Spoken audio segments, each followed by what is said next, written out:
Welcome y bienvenidos to Presently Aquí, a podcast created just for you, a place to find tools, insights, and a gentle guidance to nurture your self-love journey.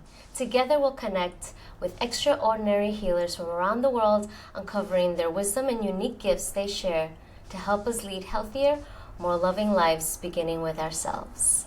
And today is my very first podcast for 2025, and I am beside myself and so honored to have my sister, Jeanette Laxshmi, and she is the creator of Ascension Alchemy, a multifaceted experience of ancient futuristic wellness offerings, and with the co-creator of Golden Vibes Organic Herbs with her beloved Saint Har. She combines a multitude of elements to assist with the vital light amplification of emotional, spiritual, mental, and physical bodies. She offers sacred center Mayan abdominal massage, Sobada body work, Akashic Record Readings, Shamanic Energy Circuitry Alignment, medicine, music alchemy, Ayurvedic Counseling, holistic living with plant medicine amongst a plethora of future ancient wholeness techniques and many more. There's more. Hi, beautiful. How are you? Hi. Wonderful. How are you? I am excited. This is how I wanted to start 2025 with you. Mm-hmm. Thank you. Oh, it felt right. Like all of it. I have already had, previously recorded, but I was like, this is how we're starting, because I'm so excited, truly. So Jeanette's gonna start us off with a quick meditation before I get all running with the words, because I'm so excited to have her. So to calm myself and all of you, she's gonna lead us into a quick little meditation. Yes. So let's go ahead and just sit and be still, and close your eyes if you'd like to, and just go through your body with a scan, and dropping down your brow, your cheeks, your ears, your shoulders. And allow your heart space to kind of just peek open. Let your hands and fingers relax.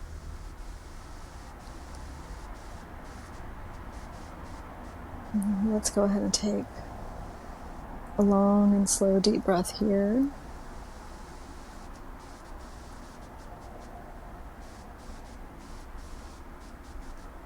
Allow your hips and legs, feet and toes to be still and calm.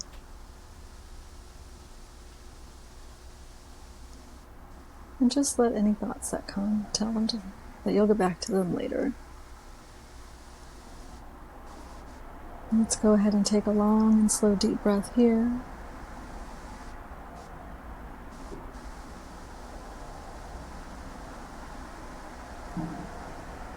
And let's continue with a few more long and slow deep breaths.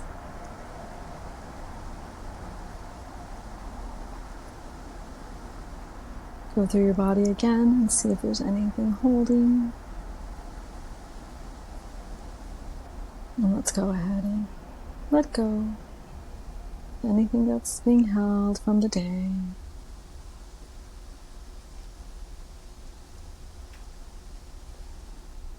Let's take another long and slow deep breath here.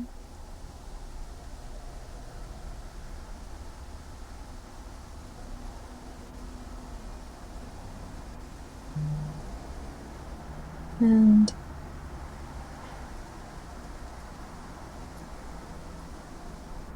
focusing on your heart space.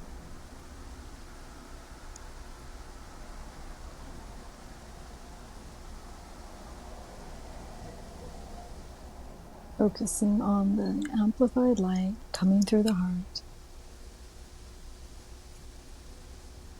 Seeing it amplify above, beneath, in front, behind, and all sides of you.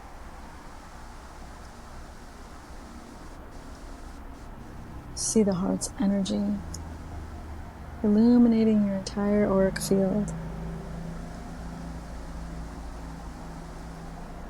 breathing into that deeply. Breathing into the illuminated heart field.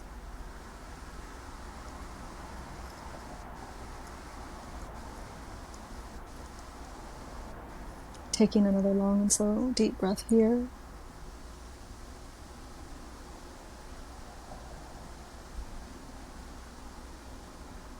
And seeing the light of your heart space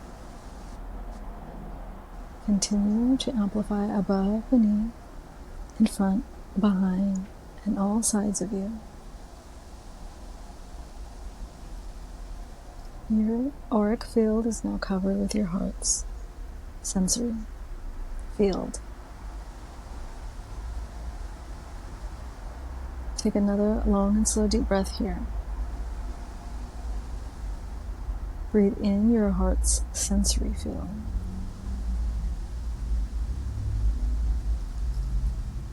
Let's go ahead and exhale.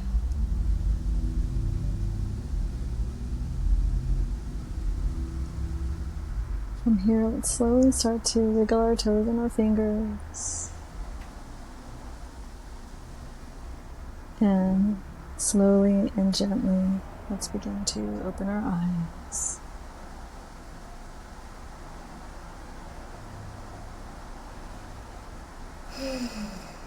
Yeah, take a deep breath there. Yeah. So wonderful. Thank you so You're welcome. much. Yes, you're so welcome. It's always a great way to start a beautiful conversation. So thank you again for joining us. So today we're going to get into a little bit of Ayurvedic medicine. And we're going to have Jeanette go through it with us a little bit, so that way we have an understanding, because we know of all types of healing, especially the ones that are in the mainstream, but Ayurvedic, I felt like it's always in the back burner, but now I feel like it's coming right front and center more than ever, right? Mm-hmm. Yes. Mm-hmm. And it's like a slowly, if anybody who's into natural healing or taking natural herbs, you'll also start to notice that, you know, these other herbs are coming around. You're like, oh, what's this? I've never seen these before. And they're coming from India, right? So I wanted to get a little bit on your background, as you are Latina, but you're studying an Indian healing process. How did that begin for you? Oh, that started a really long time ago. Mm-hmm. Well, multiple timelines ago, of course, many incarnations ago. Of course, totally. But in this timeline, yes, it came through again very strongly, along with yoga, meditative practices, those type of things. So I just studied. And, you know, I allowed it to guide most of my life, for the most part. Yeah. And then I met my beloved Saint Har, and he is an Ayurvedic specialist, and we just, you know, joined our hearts together and just continue to study and be in our devotion to our holistic lifestyle, Ayurvedic living, and just bringing it out into the world. And here I am. I know. So exciting. Can you tell us a little bit about what is Ayurvedic medicine? Yeah, so Ayurveda is the science of life that dates back, let's just say, 5,000 or more so years ago. Originated in India and works with the elements, so earth, air, fire, water, of your body, as well as the elements of the earth, knowing that we reflect all of Earth's elements, and we are comprised of all of Earth's elements, as well as the directions and the medicine that each herb and tree and bush, you know, shrub, that, you know, the medicines hold there. And so we figure out your dosha. Your dosha is if you have more air, earth, fire, or water in your body, and then we correspond with herbs to assist you in balancing. Usually, I mean, usually most of us live in big cities, or if not, we're living in the Western world. So we can get a little, let's just say, unbalanced, but not in a bad way, but it's better if we can maintain our balance, and we feel better when we do that. And so Ayurveda, it's it's comprised of so much. There's so much to talk about here. Yes. But herbs, as well as different timelines to wake up and when you should eat, and I mean, there's a plethora of information in regards to the Ayurvedic lifestyle, and so that's it in a gist. I love that it kind of forces. I don't want to say forces, but it feels like, this is a lifestyle. So like veganism is a lifestyle. I feel like Ayurveda is you become more disciplined because it starts from the moment you wake up. Right? Oh yeah. Oh, it's all day. It's all day. We're living Ayurveda. Living as the altar you are. Living in your devotion. It's pure devotion to self. And so it reminds you to gently be still and focus for you're the day or the evening, whatever that is. Not to be mundane, but it kind of you follow it through. It's part of your devotion. It's a devotional lifestyle. Wow. Yeah. It's beautiful. Yeah, I read up on a few, and I was telling Jeanette I just needed a job 2 years ago, but I ended up working at the Ayurvedic table at the farmers market, and I learned so much I didn't know, right? And this is before meeting this beautiful goddess, and just there's this, and there's because I also study herbal medicine in New York, but that's herbal medicine here in the United States.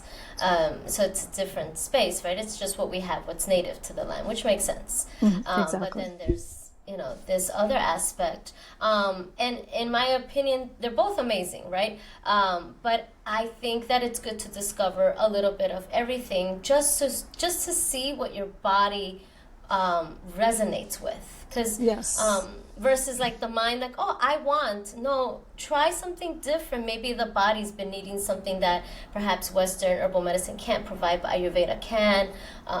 That's how I kind of started to get into it. I was listening to my body. I'm like, I didn't know. I was telling Jeanette that I tried this miracle.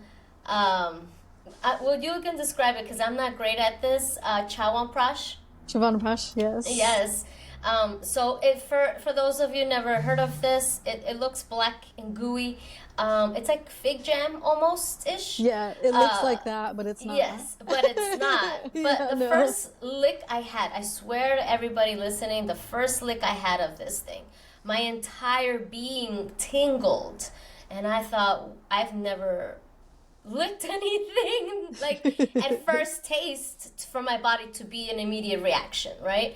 So tell us a little bit what's in this Chyawanprash that made my body just be like over excited about. Well, depending on who makes it, I mean, it can have between 40 and 100 herbs. So it's basically an herbal jam. It is. It's primarily eaten upon rising. I mean, just depending on your dosha, which element you have more in your body. Sometimes you eat it in the rising or evening. And primarily it's taken with milk in India, or you can have it with hot tea here. That's how it's traditionally taken. The base of it is amla. Amla is dynamic fruit. It's a beautiful green fruit that grows in India, and it has all kinds of healing benefits. It's amazing in high amounts of vitamin C. So that's usually the bases, depending on who's making it for you. Like that's the base, and then we can show the body and all these other type of beautiful Indian herbs that are a little bit interesting to pronounce and that are not here. So, I mean, you really wouldn't know what they were unless you knew about them from India, because India has a vast amount of medicine there. I mean, all over the world does, but they have a lot. They've been utilizing it. Their meals were medicinal first, and that's how they became such great meals to have, because they've just added so much flavor so that you would get the medicine. Wow. So it's important, I mean, to make that Indian food at home if you can, if you're able to. But there's a tremendous amount of healing herbs there. Everything is utilized there, so nothing really goes to waste, when it comes to the tree and to the bark and the leaves and branches. So everything is utilized in the medicines. That being said, going into Chyawanprash, it's for longevity and vitality and rejuvenation. So all the herbs there in that little packet of Chyawanprash is ideally for longevity and vitality. it's remarkable thing in a bottle, and I just I don't know, and I praise it. And I usually take, I was telling Jeanette, like whenever I feel like my immune system's dipping, I immediately run to it, and I'm right back where I was. Yes, it keeps you balanced. It's a balancer. It serves your nervous system. It calms you down. It conserves your energy for focus, sustained energy. That's what it's for. It's for vitality. It's to keep any little bugs away. And energetically too, in your auric field. Yeah, all of it. So it's a combination of things. It's amazing. When I ate it, right, it was a vibrational outward, like from in out, and that's what I couldn't ignore that, and I was like, wow. Yes. But it was such a happy tingle, right? It was just like, oh my god, like I'm ready to go sprint. Like it felt like it's such an energetic force. Really impressive, amazing things. So in the Ayurvedic devotion, right? Because I feel like that's a better way of saying the Ayurveda devotion. And I also love how you were saying the food, right? The food is medicine. Because if it's a devotion, everything you do, including eating, is serving that same purpose, right? Yes, absolutely. What do you recommend for someone who's never had some of these flavors, right? Because this is a whole different scheme of spices and herbs that are not really usually at your normal supermarket, market. And these flavors can be sometimes off-putting depending if you've never had them. How do you recommend a person go about the flavoring aspect of Ayurveda? I mean, I would start off slow. Yeah. Of course, utilizing turmeric. I mean, and we find that in a lot of foods here because it's utilized as a coloring agent as well here in the Americas. So even if you've never had it, or you think you've never had it, you probably have had it somewhere. Right. It's in all types of things because it gives it that really golden, yellow, golden, orange color. So I think even like Cheetos and stuff like that has that. I'm pretty sure it does. But I definitely would start there. I mean, you could try it in a tea if you wanted to have some turmeric in a tea. I like to call it by its ancient name. It's called haldi, so Haldi. And that would be one of the flavor profiles I would have everybody start with, because that herb, it's a root. It kind of looks like ginger root, but it's a little smaller. And there's a couple of different colored ones, but the one, of course, that we're speaking about is the orange one.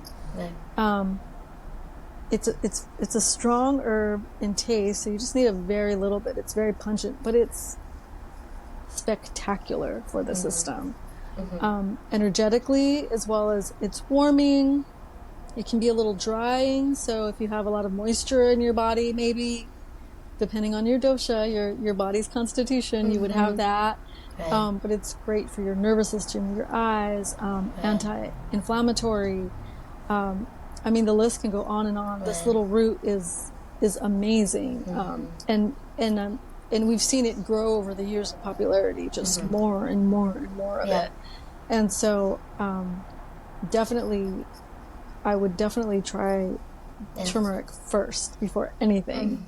Is it true that you need black pepper to activate it, or is that a myth? No. Okay. You don't. Okay. I mean, because you wouldn't. I mean, if you have it and you want to take it together, that's fine. But that will create more heat in the body. And so if you already run hot, you don't need it.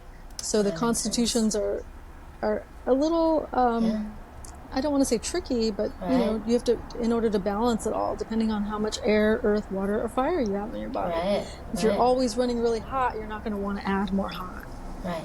Right, that makes sense. And I love that aspect of Ayurveda. What are the four, I know it's the four elements, but I know they're called like Pitta and... Pitta, Pitta, Vata, Kapha. Right. These are the aspects of our body, right? Body's constitution. So Vata is for wind or air, Pitta is for fire, and Kapha is a combination of earth and water. Okay. So you can have all three at the same time, or one or two, or just one. And so it gets really interesting when balancing the energies of food, Right. in order to make our bodies balanced. Right. And aside from booking, obviously, a consultation with you, how would a person know if they're running more hot or cold, or, what elements are they predominantly running on? Well, if you wanted to, you could probably Google a test, an Ayurvedic dosha test. Okay. I would take a couple of different ones just to see, Right. If you're doing it online. But also if you're having, if you have a lot of hair fall, which is, premature hair fall, let's say, or you're breaking out a lot, or your skin has rashes or something, that probably means that you're running hot. So you probably have a lot of pitta going on. Right. And it might not be your true dominant constitution, but maybe the things that you've been doing have forced you into being pitta. Interesting. That's the part. And so that's where we come in with the herbs, lifestyle, to balance it. So, it can be a dynamic change in your life if you really follow through with balance. Yeah. I mean, a lot of people listening, I'm sure they know that, certain aspects when we're out of balance in certain ways that the body shows us, right? Especially the obvious. I love that you brought up skin, right? The skin is the biggest organ, and it's usually the loudest, Exactly. It talks first. Primarily, it'll talk first, or your organs, or your eyesight, or your hearing. I mean, it's the things that are just there, and it's not for us to think that it's normal, because it's not. We're infinite beings. We have infinite intelligence. Yes. We are the highest intelligence. And so we need to be in accordance with that intelligence. Right. How do you, now that Ayurveda is kind of coming into mainstream a little bit, wellness mainstream, I should say, how do you foresee it impacting the collective moving forward? Because I feel like people are slowly coming into just awareness of what type of healings and how to go forward, and how do they know Ayurveda is the thing for them, right? Well, I feel that if you feel called to something, if it's speaking to you, then of course it's for you. That's with anything in life. Right. But also I feel that people are being in devotion to themselves as they are becoming more devotional. They know that their food and their intake, energetics and herbs, those type of things, really, we are made up of food. We are made up of our food. Yes. Everything we do comes from our food. So it's in our best interest to receive the highest nutrients that we can receive because of our infinite intelligence as an entire energetic being. Right. So I feel that as a collective, people will be drawn to it because their body knows what it needs, or any type of herbal medicine. The herbs are where it's at. The plants, the earth, she has made all the herbs readily available to us. She is here to help us. Earth Mother, Mama, she is here to help us. Yeah. But we must treat her with love and compassion as well, and make everything sustainable where we gather our herbs. So that's one big thing, to make sure that we're aware of that and not just over harvesting things because it's popular. Right. Yeah. Right. Exactly. So, like Palo Santo. Yeah. And all those type of things. So we just need to be considerate with everything, but especially with our health. If you're saying yes to your vitality and longevity, and you know that you can be here for a couple of 100 more years, whatever you feel like, because that's our true, that is our true infinite intelligence, then Mama Earth has gifted us with the formulas. Truly she has, and we're so grateful for all of that. So for a person living in a city like you and I, right, where it's difficult to acquire high quality things, what do you suggest for someone living in a big city? Because I feel like most of the listeners are living in big cities around the world that are following Presently Aquí. How can they acquire, living in a big city, their best quality type of food, and kind of start a practice, right? Because it's hard to start anything. How can a person sustain such a practice? It's a two-part question. Yeah. So first, either local or organic foods. Go to your farmer's market. Maybe you have a garden that you pray over. Maybe your neighbor has a garden that they pray over, you know, and maybe swap. That would be my first thing. Swap, farmer's market, get to know your farmers. Yeah. It's really important. It's really important. Get to know your farmers, find out, you know, where they're at, what their processes are on their farm. And then the next thing is to go to the supermarket and get the most local or organic. The key here is to look up and find out what is seasonal. Here in Los Angeles or major big cities, we're blessed with receiving all types of things from all over the world at all times of the year. That's not really what's for us. Right now it's winter time here in Northern America. We're going into the cold, we're going into winter, so we need the foods that are seasonal to us here. And then we follow that with our constitution, what it needs. If we need to have more warmth, then we'll have certain herbs and foods that are going to warm us up, of course. And so this is where the herbs come in, because you can make things taste differently, because really seasonally, locally, on a local level, we have a plethora of goods, but not as many as we would think, you know, in our earth cycle, right? It's like squash right now, and pumpkins and butternut, those type of things, right? Pomegranates.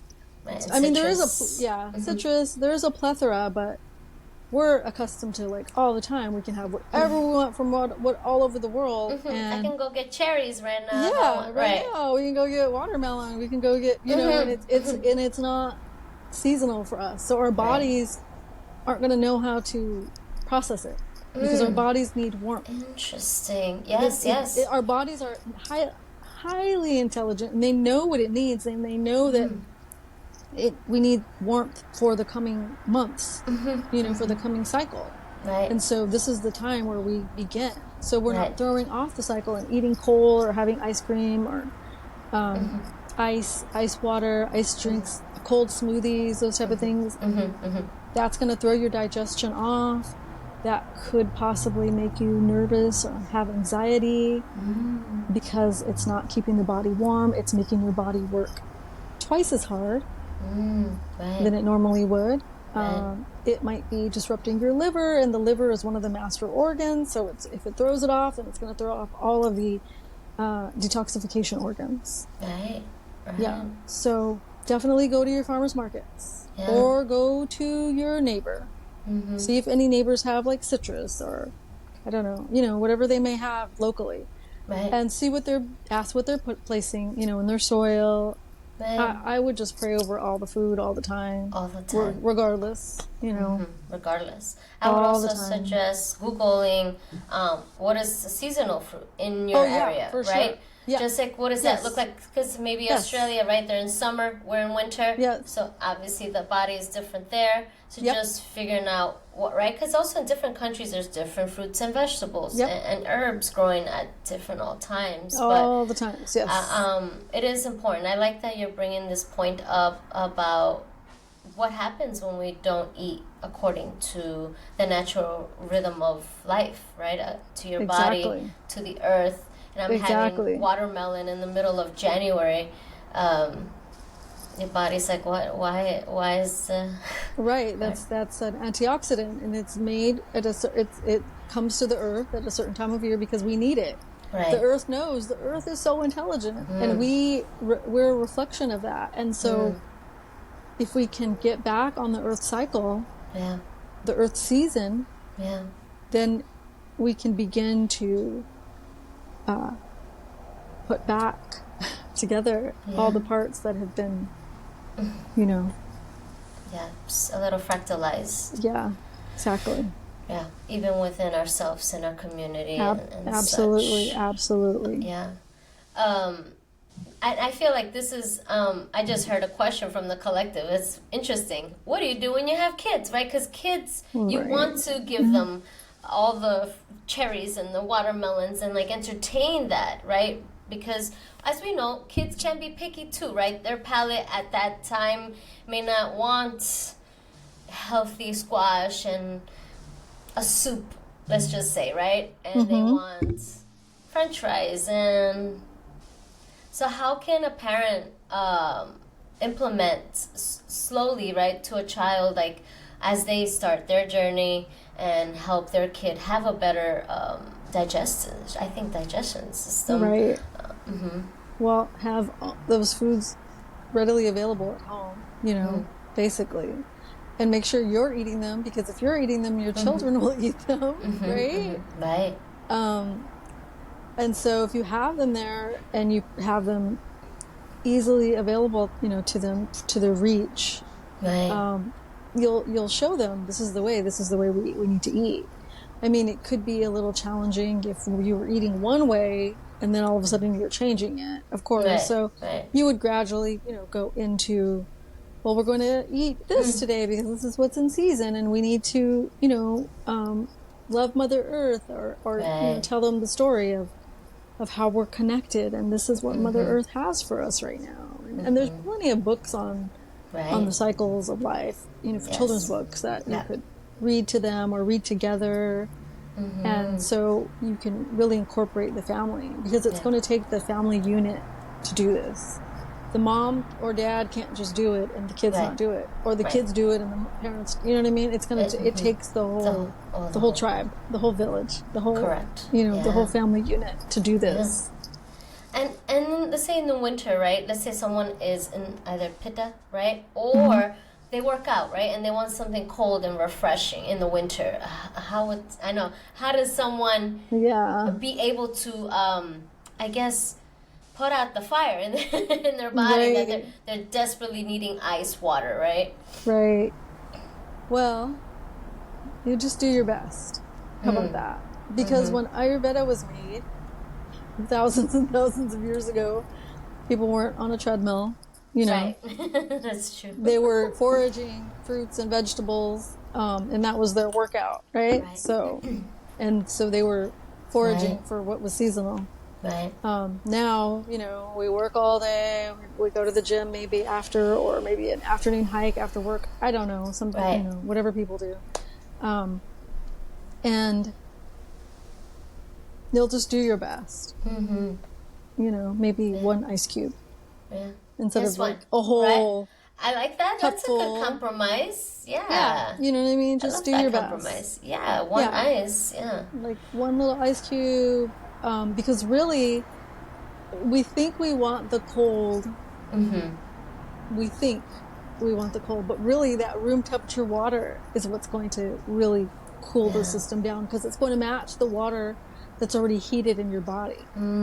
So if you put the cold in, you're going to shock it, and it's not going to know what to do with it. So if you're matching it, it's going to know that your body needs to be hydrated. So it's going to match the frequency of the water. Yes. That's just one way to feel about it. You know, feel it in. Just try it. You know, I know it can be challenging for a lot of people that work out really hard, and they want something cold, or a salad after, or a smoothie, because that's, you know, the culture, and it's like, hey. Yes, I know. I was telling her that I drink smoothies in the summer to have all my vitamins in there. I blend them all, and it's a beautiful concoction. But now I'm coming across like, okay, well, how else do I take my sea moss? I don't want to drink the smoothie, because I know I pay attention too, and I'm like, my body's like, it's freezing out.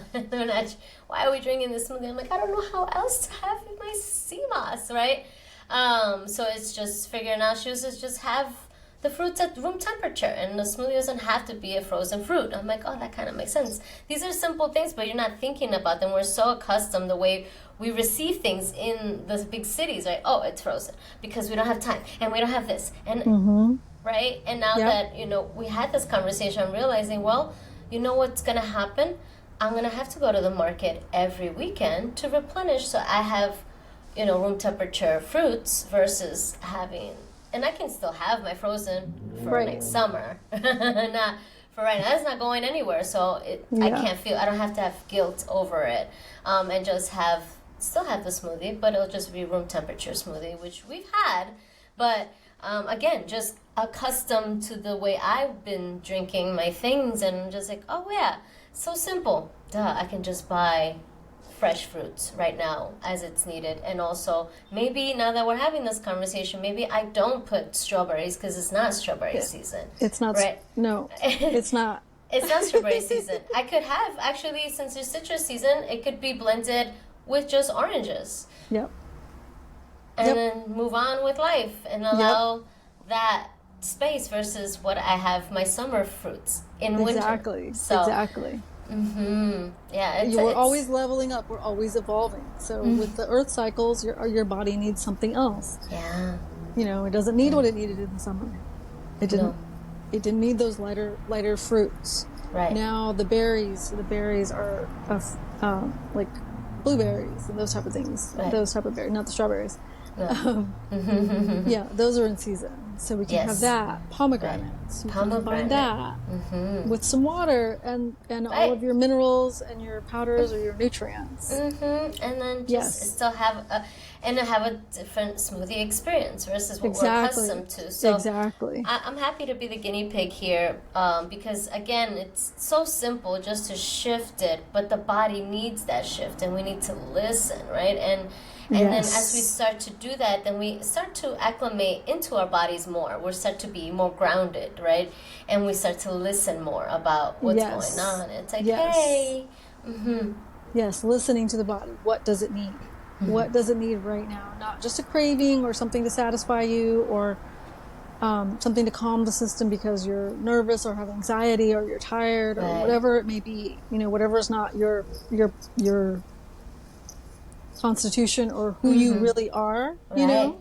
Right. Not trying to self-soothe with food or drinks or whatever it could be, right? And this is the timeline here that people, you know, December, you know, with holidays and those type of things can throw people off their right, especially Thanksgiving, all that food we don't really need to eat, and then all the gatherings. It could be all the holidays, because all the holidays are in December: Hanukkah, Christmas, Kwanzaa. All the foods like, how amazing would family households be if we all transitioned to what's being given to by the earth and cooking that only. Exactly. Right? Exactly. Does that also include intaking animal products as well? Well, primarily not. In India, true Ayurvedic lifestyle is pretty vegetarian for the most part. Yes, because for all those that should know, cows are very sacred in India. Yes. So there's no cow eating in India, really. Yeah.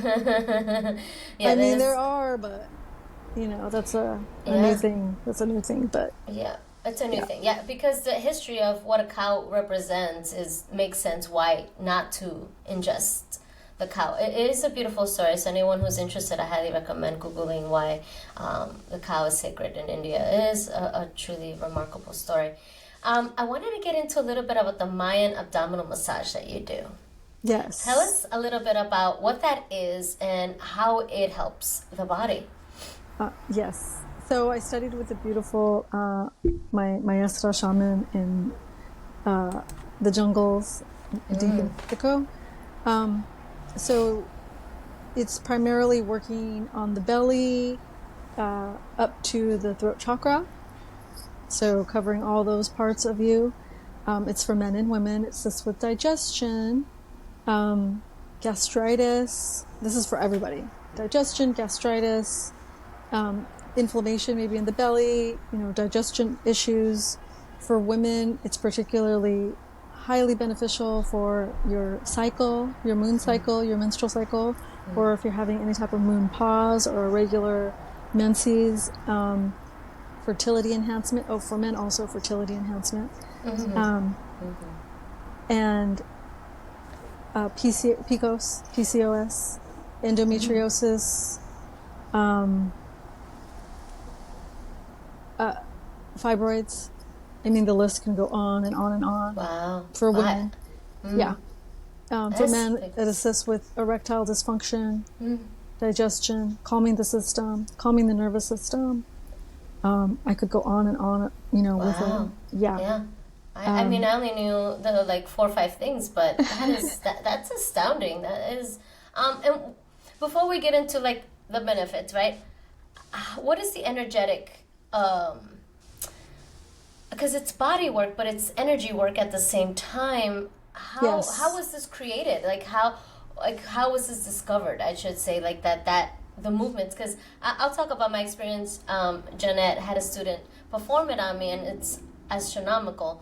But I wanted you to let us into a little history of like where was this created and how was that discovered, the container part of the body, how to do that massage is beyond me, because even still after experiencing it, I'm at magic. Well, the magical Mayan peoples of Mexico and Central America, they've been doing it for a very, very, very, very long time, since time immemorial. The women would gather and do it to each other, and I'm sure their men's group would probably do it to the men. I know more about the women's aspect of it just because of whom I learned from, and so yeah, just doing the work because it's needed. It's the womb, the womb space, and the sacral and root chakra. They definitely need to be touched. The energy needs to be moved. The energetics of it, and they know that the throat chakra, is, and the sacral chakra, it's your womb space, is totally connected. And so working on that channel and the energetics of it, it's just all about frequency moving, the energy moving with it. I've been doing it for a really, really long time now, offering it. So, can go into the body, touch and feel, see what the people need, follow up with a consultation. Afterwards, guide, my clients through with what they need, and basically I can tell you what the body is saying. Right. Especially because of here in the States, or in the Western world, we do things so quickly. We're living so fast. There's 4 bodies that we need to harmonize. Right. And that's mind, body, spirit, and emotions. And so if those are off, your systems are going to be off. Yeah. And if the systems are off, you're not going to feel good. Right. So all indigenous original people's medicines, they kind of blend in together. Yep. Same thing in Mayan abdominal massage, it governs with the elements, earth, air, fire, water. Also, if there's a lot of heat in the body, if there's a lot of cold, or cold womb or damp womb type thing. So it's all connected. And so everything I do, I connect it all. Nothing is separate. Yeah. Because it cannot be separate any longer, because we're all one peoples living on this beautiful earth together. And we need to unify. We do. I just say that. We need to unify it. So here, and then, but it was. I was going for my menses my moon cycle was a little off, and I had some concerns, and it just happened that she was doing teacher training and she needed a guinea pig, me, and I've been wanting this abdominal massage, to be quite frank, for a while, and then this came. Sometimes when you are in touch with yourself and the universe hears you, and I was in a financial rut at the time, and this came about, and I was like, oh, that means I need it. That's what that means to me. And when I had it, I definitely needed it. But I love the experience of how others, right, how other people have it. When it was for me, because I have my, my chakras are open, and I was able to see so much of what she was doing, all the energetic work. Like I was just blown away with my eyes closed, but I saw my ancestors. I saw all the generational, just what would I call that? The generational. It was was that black smoke. Remember I was telling you that I saw come out, like I was releasing a lot of the generational. Like sludge. Yes. Yeah. Sludge coming out of me. And this is my eyes closed, but I saw it all. I felt it all, and how it's just such a beautiful space. And I also would love the sensuality aspect, because it's not sexual, it's just sensual because it needs to be there. Yes. We need to have sensual touch, and not in any type of sexual way that people can project on you. Right. It needs to be sensual touch. Touch, long and slow touch. Yeah. That's what the body needs. The body requires touch, and especially if you're not having a lot of, touch, intimate touch, or just friendly touch. Just if you don't have enough, then that's when things start to feel weird when you get touched. You know what I mean? So truly, yeah, and that's really what it is. And if you're not touching yourself in that way either, like 100%. And how many we know people that don't like to be touched? I know a lot in of our people. Lives, right? Don't hug me, don't touch me, don't I don't. I had a phase like that in my life, but it was only because I was becoming so energetically sensitive. And so I had to tell people, right? I don't want to be touched. But as Latina, we're like, touch. Yeah. But I had a phase where I was just like, it's a lot for me, so please just stay over there. But now it's fine. But yeah, I appreciated that. It was incredible, and I highly recommend for all the benefits that Jeanette just stated, because I also had fibroids, but that's how we met. I was calling a friend, and she's like, oh, you should speak to Jeanette. And she told me about the castor oil packs. But your generous spirit is what took me by surprise. I'm like, I've never met this woman. We're on the phone, and she's like, she gave me advice, and I was like, how can I repay you? She was like, no. I was like, what do you mean? Like, what's your Venmo? What do I do here? We're so used to being transactional, is what you taught me. Right. I was like, oh, I sat with that for a while, just to see how, wow, we are so transactional. It doesn't have to be that. The reciprocity of giving is there already. Absolutely. Right? And so receiving. Thank You're so you. welcome. Yeah, absolutely. Look at where we are today now because of it, see? I know, it's astounding. Like, truly, like that phone call to here we are today. Yes. Like, magic. But this is when we allow and we surrender and trust, right? Exactly. To the healing that is coming to us, because we need it. Yes. Because if we push it, then we're not going to experience these things. And allowing, right? Because I love, again, back to the sensual, right? We're so scared of being touched in such a, what's the word? Not vulnerable, but intimate. Intimate. It's intimate. It's so intimate because we have trauma, right? And it's hard to let people touch us in that way, and that could be emotional touch, right? Physical touch, right? Spiritually touched, right? When we can sense someone, it can be overwhelming and intrusive, absolutely, but it isn't. But because we're not accustomed to what that kind of love is trying to come through, right? From our loved ones, it can feel that way. But I think that's the invitation, right? To see, why do I feel that's... Right. What happened, or maybe it's something you don't remember, or maybe it's just something that your family has instilled into you and it's not true, or or maybe you feel that you don't deserve it, or massage of any type is a luxury item. Maybe that's a thing, like only people that whatever live in a certain tax bracket can receive, or exactly those type of things. It's important to have that and allow the healing to come, because I'm sure that our inner child is desperate for that touch, for that love, for that, right? It's just the trauma that keeps us from, and it's I don't know, this is coming through right now, and maybe someone who's listening maybe needs to hear it.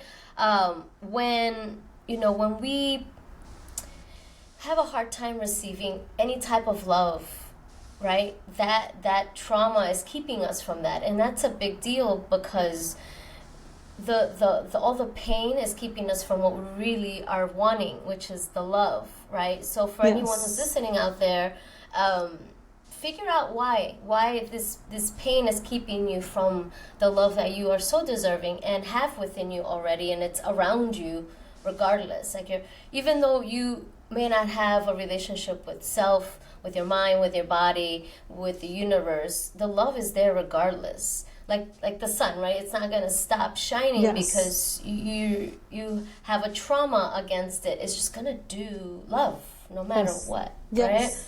So I just felt like that was for someone that I hope that was helpful.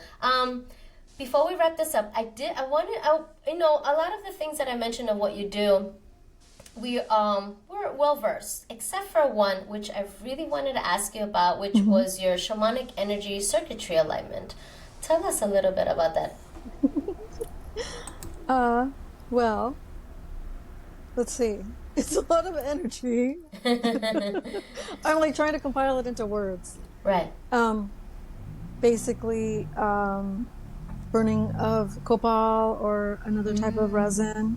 Okay. Well, once people ask, they ask me to do that for them, I tap in, once they said yes, I tap in to see what they need, what's going on. Right. And I can do that from afar or in person. Perfect. And just really, once as my beautiful other sister, Regina says, just getting out of the way. I'm just getting out of the way and letting the energy speak, the energy of you or whomever it is, and my energy, let's just say, really speaking to one another, and just feeling what your body needs, what your mind is needing, or your energy is needing, or maybe you need to clear your energy, or maybe you're around too much energy or not enough energy, whatever that is. I mean, there's a list, or the ancestors need to send you a message, something like that. Usually I have people lying down, either if they're in front of me or not. They lie down on my massage table, or I have them at home, and I can tap in. I can just tap into the energy of what's going on, and to calm the system, to align the energies back to their master circuitry, your original circuitry of who you are, to really align that back. And I learned how to do that as a young child. Oh, wow. I just didn't know what it was. Wow, that's remarkable. Yeah, with energies and seeing that type of thing, seeing energies. So I guess my crown chakra was open at a young age. I'm sure all children's are. Let me rephrase that. Yes. Yeah, let me rephrase I can tell you that. Yeah. So when I teach them, they're all open. Even if, especially as they get older, they become less aware of their star chakra, right? But it's all open. Yeah, they're all open. So I've been able to do that for a really long time, and I just thought everyone could do that as I grew up. I was just like, oh, you can't see that, or you don't know that, or you don't feel that, or whatever, you don't smell that, you're not hearing that, And so I kind of really just tucked that away for a really long time, and then I allowed it to come through a very long time ago now, since that part. And really assisting people with their energy, with keeping their energy very clear, calling in what's for them, what they need to hear, what they need to know, especially when you're not in your strongest body, maybe, let's just say.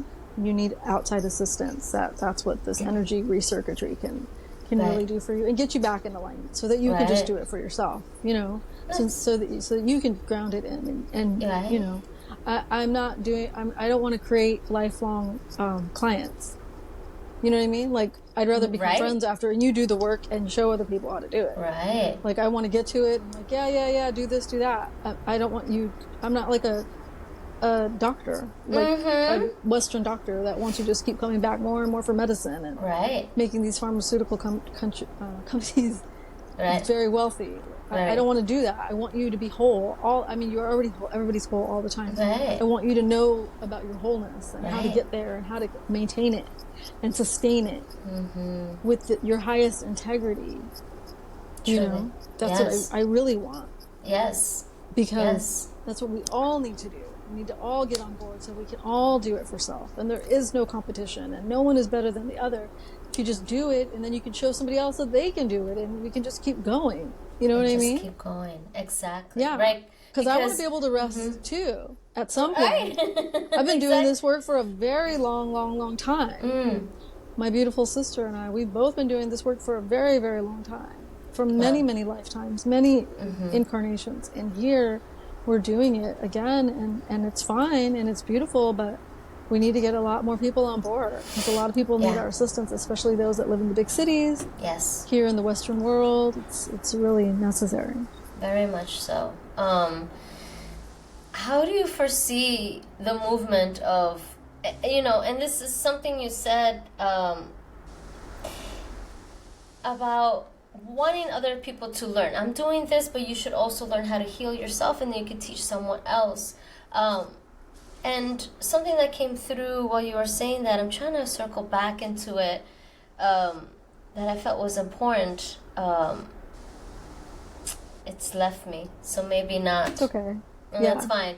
Maybe But we'll come back to that. maybe we'll come back to that. But it is important for everyone to start, right? Because our pain is our healing space.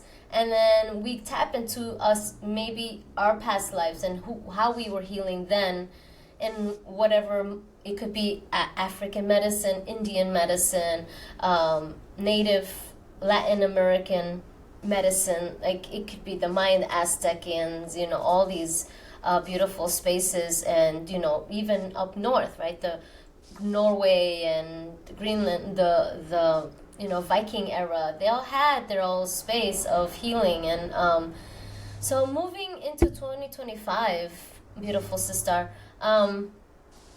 how can we start that, like, healing in the community? Especially, I like that we're both in the big city, and it's really difficult, right, for people to really let go of their attachments of what the big city is, in order to move into a more community-centered space versus...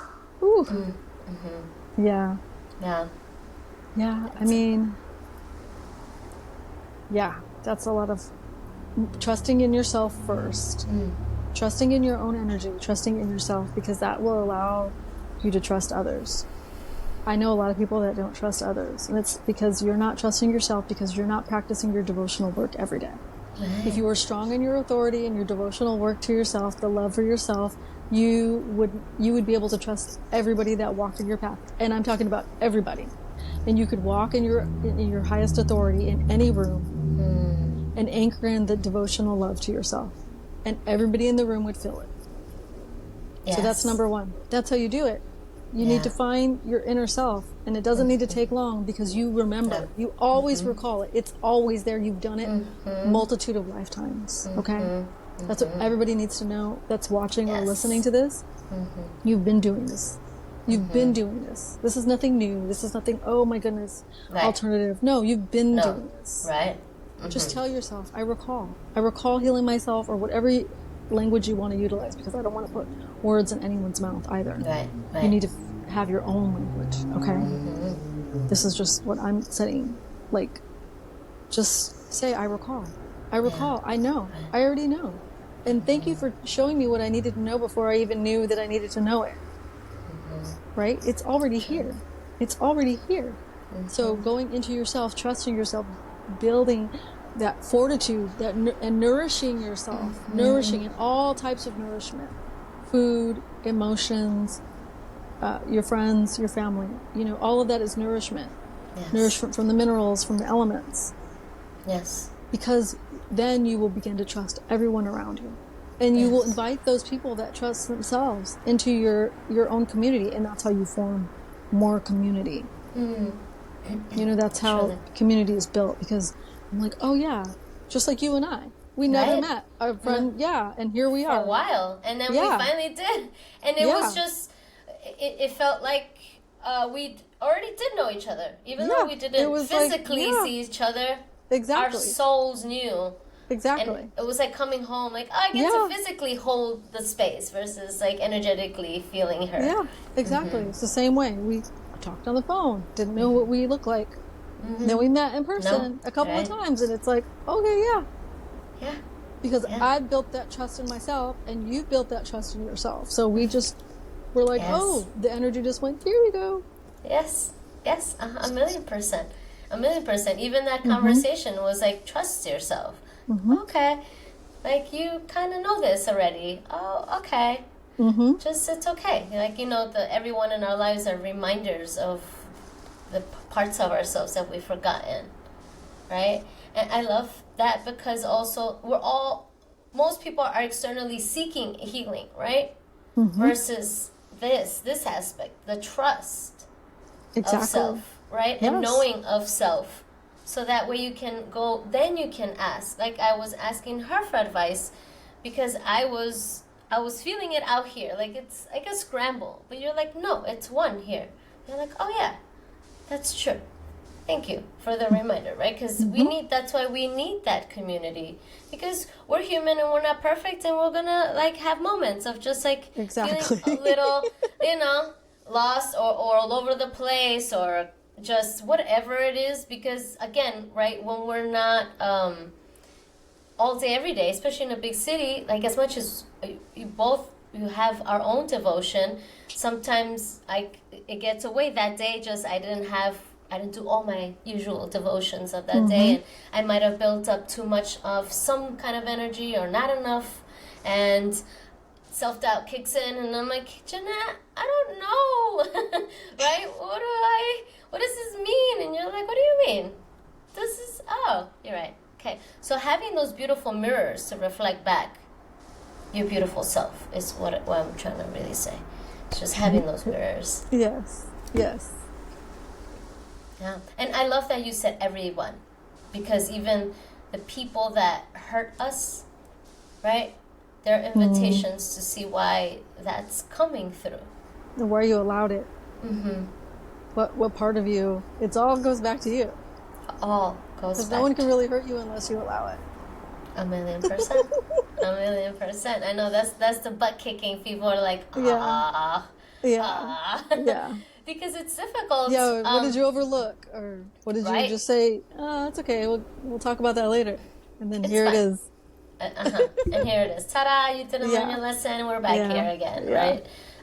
So it's easy to externalize being upset at someone else's fault, or, for most religious people, it's God's fault, or, I don't know, somebody's fault. It's not you, though. Right.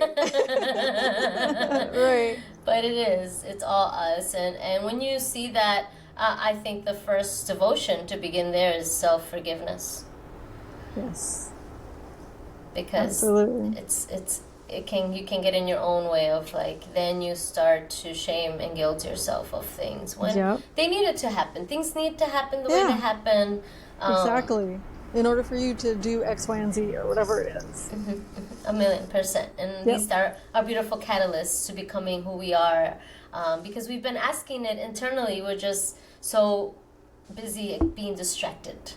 Yes. All right, beautiful sisters. So any last words that you feel that the collective may need to hear to kick off their journey to 2025 and into wellness? Get started on that self-care, and don't stop. Don't stop. You, even if you skip a day, get back on the next day. Yes. That's really my advice. Like we're going to really need that energy of self-devotion, self-care going forward. Like we haven't seen anything yet. This is why I wanted to start this podcast with her, because I feel like this is a very soft, beautiful way to like enter the year, because even your advice, the simplicity of just do the self-care, even if you falter, just get back on, because you're gonna need that foundation, because 2025 is gonna be a real ass kicking if you're not on it already. Right. If you're not on it, but if you're on it, you'll just move through. Right. You just keep moving. Yeah, like, I got this. This is what I'm doing. Truly. I remember. I recall everything. I recall everything. See, I recall everything, so I know exactly what I need to do.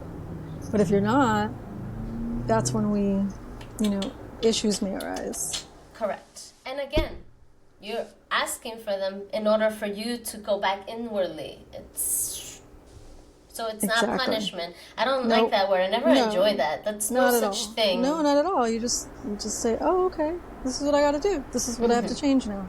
It's okay. Everything changes. Everything. Look at the leaves are about to fall off. You know, all the trees. Everything's going to change. And in springtime, they're going to be in full bloom with green, and it's going to be beautiful. Exactly. Just like you. Just like you. Exactly. Yep. Just like you. I want to thank you, beautiful sister Jeanette, to come on today and kicking off 2025 with us. And really just bringing in this motherly energy to start the year. I really appreciate that so much. Yeah. Thank you, That's sister. you. Thank you. Thank you. You're just like this big hug. It's always how you feel like. So thank you, sister. Thank you. Thank you so much. I appreciate you.